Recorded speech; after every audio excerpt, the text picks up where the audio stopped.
For my oral presentation, I chose to do Paul Signac. He was born in Paris, France on November 11th, 1863.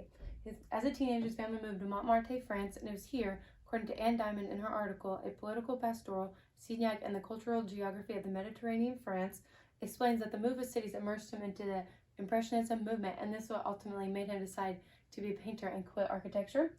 It was also during this move, according to Richard Thompson, from Ruins, Rhetoric, and Revolution, that Signac became an anarchist due to the oppressing French government, and sort of him wanting to be an artist made him not want to be controlled by anyone.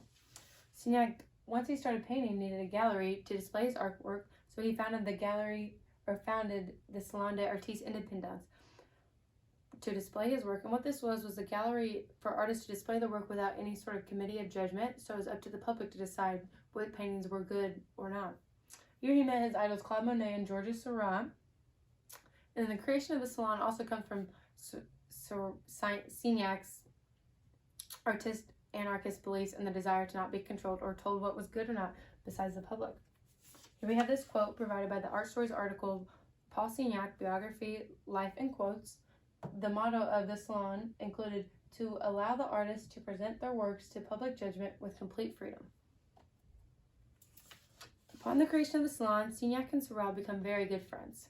Together, they break away from traditional Impressionism and form and develop two different styles: Pointillism, which is a style consisting of small dots that become blended in the viewer's eye, and Divisionism, which is a separation of colors into individual strokes that combine optically. This is also known as Neo-Impressionism. And these Neo-Impressionist artists painted the same landscape as French Impressionists did at the same time, but they did this to show how each different landscape and scene could be interpreted differently. And then the term Neo-Impressionism was coined by art critic and friend Félix Fignon. And next we have this quote from Paul Signac from Britannica Encyclopedia excerpt, self-titled, and then it regards the Neo-Impressionists. The Neo-Impressionist ensures a maximum of luminosity, of color intensity, and of harmony, a result that has never yet been obtained. So he created this new style and was ready to show the world and was very proud of it. Signac begins to sail the French coast in search of landscapes to paint. He would prefer landscapes, but then later moved to paint interior designs. In 1892, he married his longtime companion, Berthe Robles. They separated, but still remained married. And then a few years after that, Signac moves in with Jean Selmerstein, who gives birth to his only child, Jeanette, in 1913. Some of Signac's most successful paintings were actually painted at this house he shared with Berthe at St. Tropez, which we will get into later. Signac continued painting for the rest of his life, never obtained any job or tried to stop painting. According to Ian Phillips' Pointillist Landscapes, The Art of Paul Signac, during the later years of his life, he actually changes his preferred medium from oil on canvas to watercolor. And he also becomes the president of the salon which he founded. And then on August 15th, 1935, after 71 years, Signac died of sepsis. Before we get into significant paintings, I'd like to take a look at two paintings just to understand the style of Divisionism and Pointillism. Here we have Woman on the Terrace, 1898, and Opus 217, 1890, which was actually painted for the critic of Félix Fignon. And so I chose this student version to really show you how this was developed. It really contains a lot of points and how much effort and time would have to go into just one painting, especially with one such as many details such as this. For the significant paintings, I first chose The Milliners, which was created in 1885 to 1886. Painted during the early years of Signac's Neo-Impression style, so it was actually painted using Impressionism and then reworked with Pointillism. And how this was done, it was painted with brush strokes, and then he went over again with the points of the Pointillist style. It was created using oil on the canvas, and it depicts two women in a garment shop working as a trimmer and a finisher.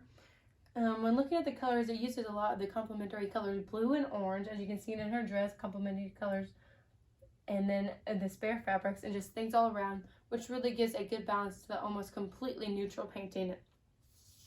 The theme regards women in the working class, which was actually a fairly common theme for Impressionism.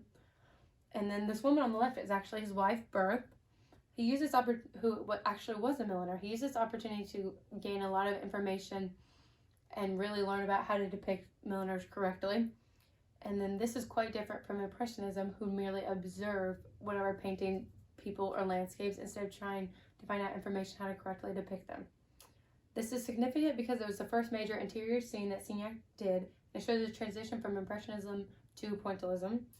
And it shows how much effort he really put into this, which actually inquiring information about this, learning how to depict them correctly.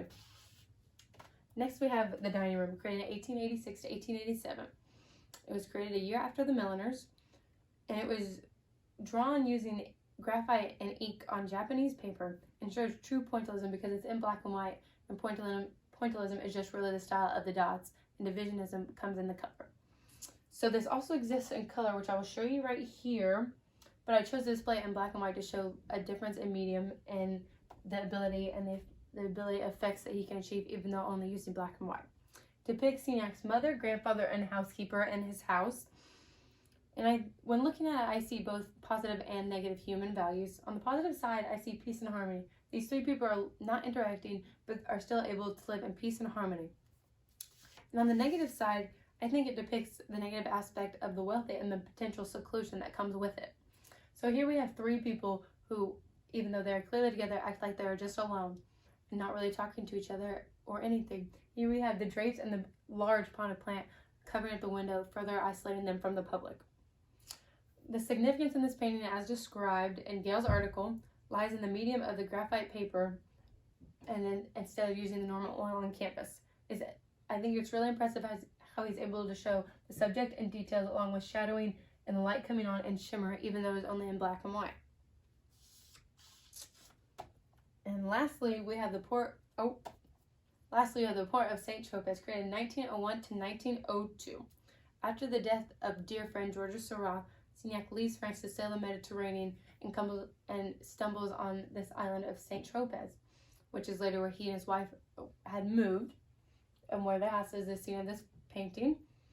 He visits this island and port very frequently. It's a spot, or it's the location for many of his paintings. And this is painted using oil and canvas. It depicts a harbor full of fishermen with boats and then fishing supplies. And then in the background, the sea, more ports, more boats, more sea, and then buildings belonging to the city.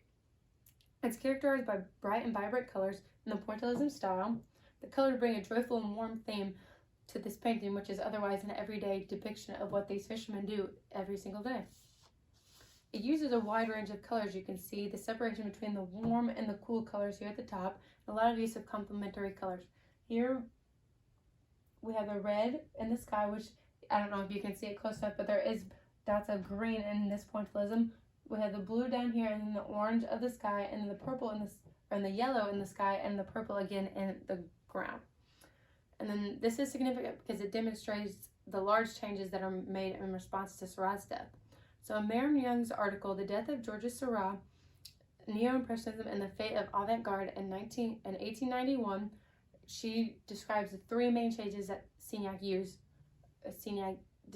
demonstrates after the death. The first is the softening of linear precision. In other paintings, it was very strict lines, but here you can see it's much more softer and much more relaxed. There's definitely a more imaginative feel, more use of bright colors. I see it in the other two paintings that were earlier in his career. He used a lot of neutral colors that weren't bright, and this almost complete 180, almost could look like a new artist. And lastly, he increased the characteristics of each dot of each marking. So what that means is these markings gradually got bigger, and then they contrasted each other in colors more, which was actually defies the original objective of pointillism. And now we can move on to his legacy and contributions. He is known for the use of bright and airy colors in the painting of outdoor scenes, mainly seascapes and of boats and harbors and ports.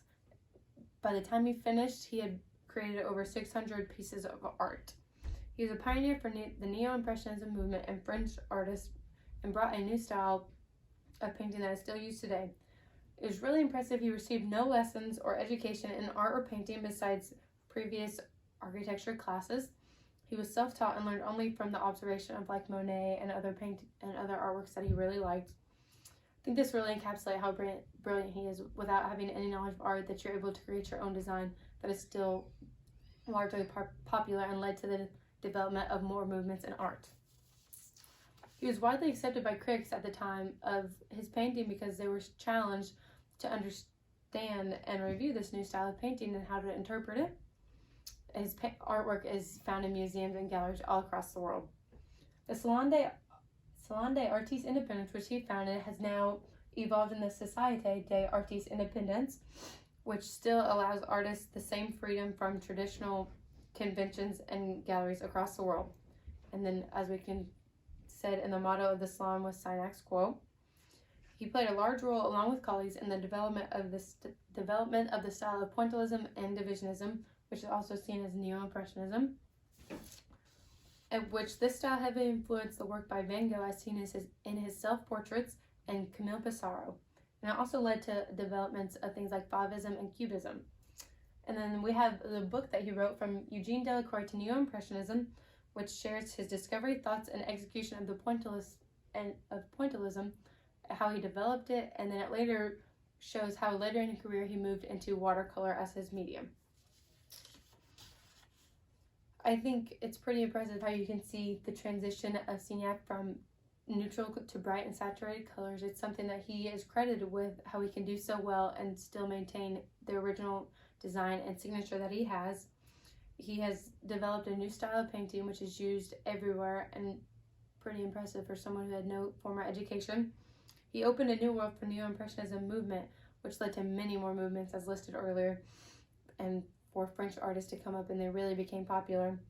He was a very influential artist, along with the development of designs and new styles, was able to influence and inspire artists all around the world. And that's why I chose him and thought he'd be very interesting to do. All right, on this next slide, I have for you my works cited. Thank you.